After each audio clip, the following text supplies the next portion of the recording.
All right, man, welcome back to the channel.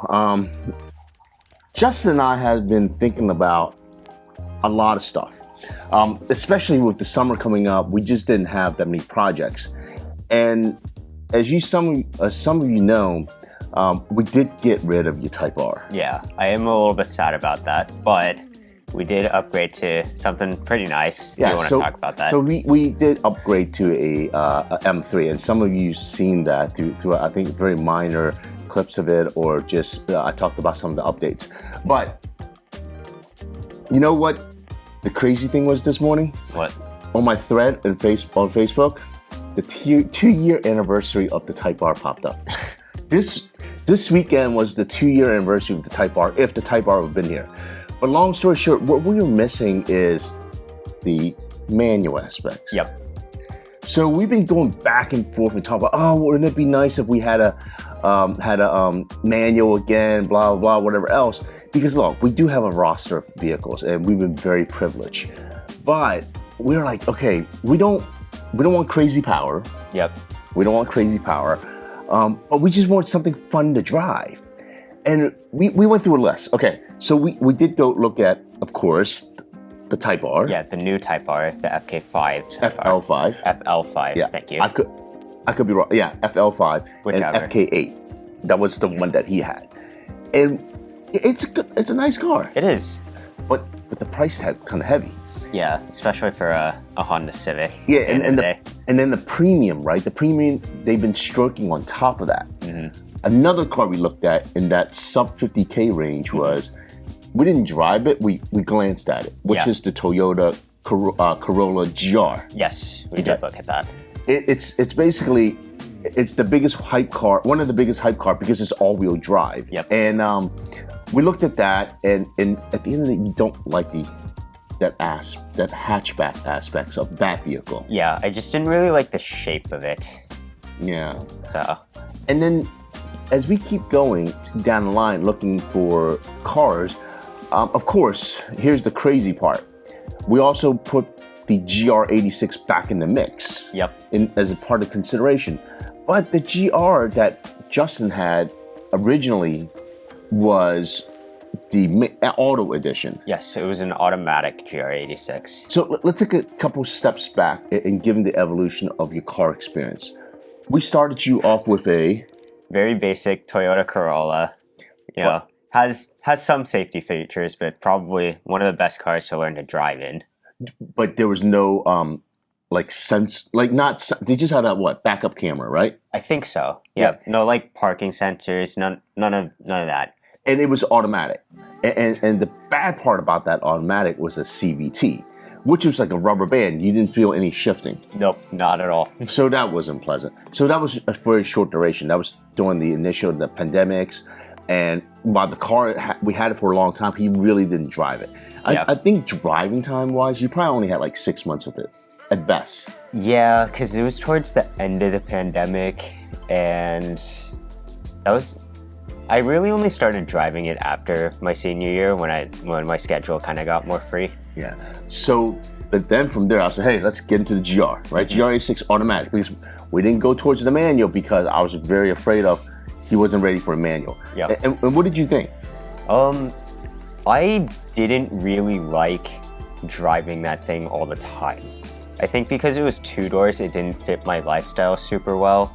And it being so low to the ground and so small, it really did just feel like I was going to get run over at times. And to be fair, on that vehicle, we did very minor modification. What we did lower the car like a half to 3/4 of an inch. It was a very minor drop where the body line didn't droop over the tire like some of the other modders would do. We just kept it very minimum. But then we had an opportunity to step up and get that. Yeah, the Type R. Yeah, the blue FK8 Type R, which he really loved. Yep. You love the manual aspects. Yeah, it just felt so mechanical. And when you drove that thing, you just felt so connected to the car and to the road. It's just, in a way, I've never have been like that before. But there was a downside to that. And this is partially, again, more of my fault. Yep. I gave it more power. Yes, you did. And the thing about the car was it was a front wheel drive car. So for those of you out there that knows front wheel drive cars, even no matter how well balanced it is, if you put too much power to the front, and especially on the manual, you have a hard time putting the power to the ground. Yep. While it has never happened to you, I again encountered the pop. Now, to be fair, on stock suspension, didn't lower, didn't anything, it was stocks. When the car was at OEM, no modification, it was great. Yep. Okay, it was. I'm not gonna lie about that. So for some of you out there that are thinking about the FK8 or FL5, whatever it is, I would say to you, don't mod it. Because unless you're really gonna spend the money and upgrade the suspension and put that power down, don't do it. Yeah. Because lesson learned here, right? Yeah. Because in some ways, I think I would have enjoyed it more, just leave it alone. Probably. I don't necessarily, I mean, more power is always more power. It's gonna be a little bit more fun. Just for me at least, when we put more power into it, trying to get it to go from a standstill, sometimes the wheels would spin. And again, that's just the car not putting that power down. Okay, then we stepped into the M3 Comp. Yep. Okay, very blessed. So you can kind of follow the evolution of the car path that I accelerated him, and this accelerated schedule, spoil him and driving experience. M3 Comp is only the rear wheel drive edition. Mm-hmm. I specifically did not get the all-wheel drive because while we were chasing for certain power aspects, I wasn't chasing for like obscene power. Because the G80 platform, let me tell you right now, there's a reason why every modder or every car enthusiast love that platform. It is a more established platform. It's very we've been treating people very well, meaning that the power held up, especially when sub 1,000 or 900 horsepower. We did do a little bit of mod to that. Yep.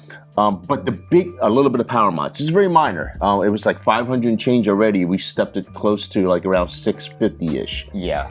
But the mod that made the biggest difference for me and ultimately for you was the... I don't remember what it was called exactly. So there's a software tune.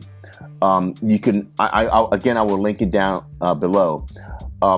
We tuned out the floatiness of the front, which they call it, I believe it's like the CS tune for suspension from a couple years ago, but they were able to do that tune on the same, on this G80 platform. And for me, and even for Justin, I'm not saying crazy speeds, but we're down in Mexico roads, even at higher speeds above 70 and south of 90, we felt that the car floated a little bit. Yeah. Especially on minor turns. Now, with the tweak though, the car now is very planted. Yes.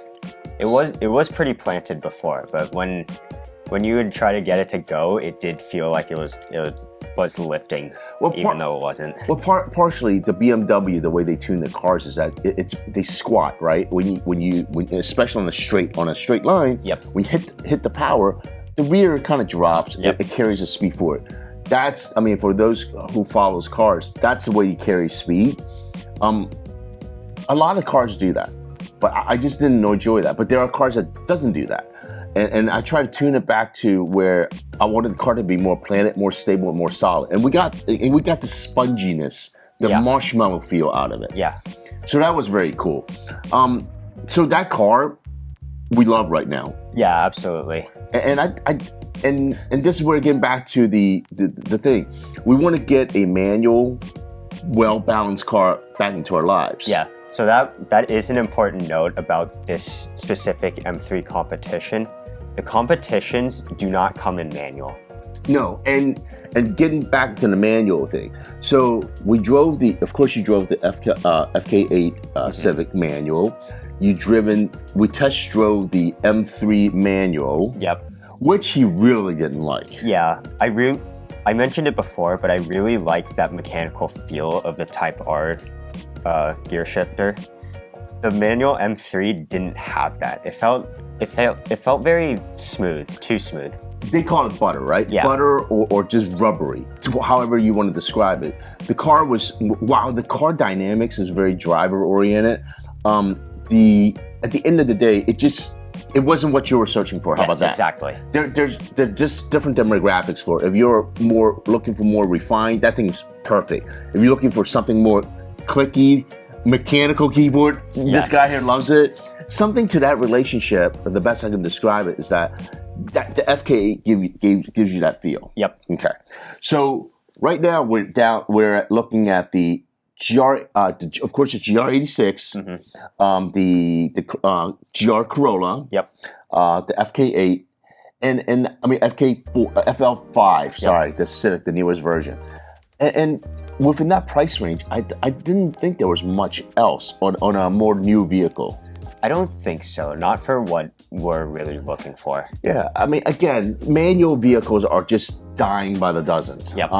And to search for that manual kind of experience, it is a very limited population out there. There is the Miata. Oh yeah, there is the Miata, which we haven't looked at yet. And you know what? I've driven it because I helped the neighbor up the street where they have two. They're a Mazda family. Yep. And they love their Mazdas. And they're not bad cars. It's just, they're just, I can't see myself driving a Miata. Yeah, Can you? it's not exactly our vibe. Yeah. It's just, look, different folks, different strokes. And it's a great car. But those are the type of vehicles we're searching for. And keep following us while we go through this journey. But we wanted to just explain to you the kind of thought process that we went through to ultimately identify a car. And we'll reveal it really soon because in some ways, you're going to see me in this is going to be a long video, but we're going to cut it up. It's all done in a day or so. And of course, with this car, we're going to get, no matter if it's the Civic, no matter if it's the GR, no matter what it is that we get, we're going to do some minor modifications to it. Nothing major, some just minor tweaks. Any highlights, anything you are very passionate about that, hey, we need to make sure we find this in this next car? I don't really think so, because I've really only driven the manual Civic Type R, that FK8, and that's the high I'm trying to chase again. Okay. I have a couple components. One of the major criteria is budget. I want to make sure it's budget friendly, reasonable from a maintenance and the initial costs. I want it to be a fun driving experience. Of course, it needs to be manual, nothing fancy. I don't need all wood trim or exotic materials or leather seat. I don't need any of that, or seat heater, warm, any of that stuff. But what we're searching for is a good, kind of a daily, but not a daily car. Yeah. That we just want to enjoy driving. Yep. Ultimately, it will be another one towards a roster. But do stay tuned. All right, we'll start searching. Peace out.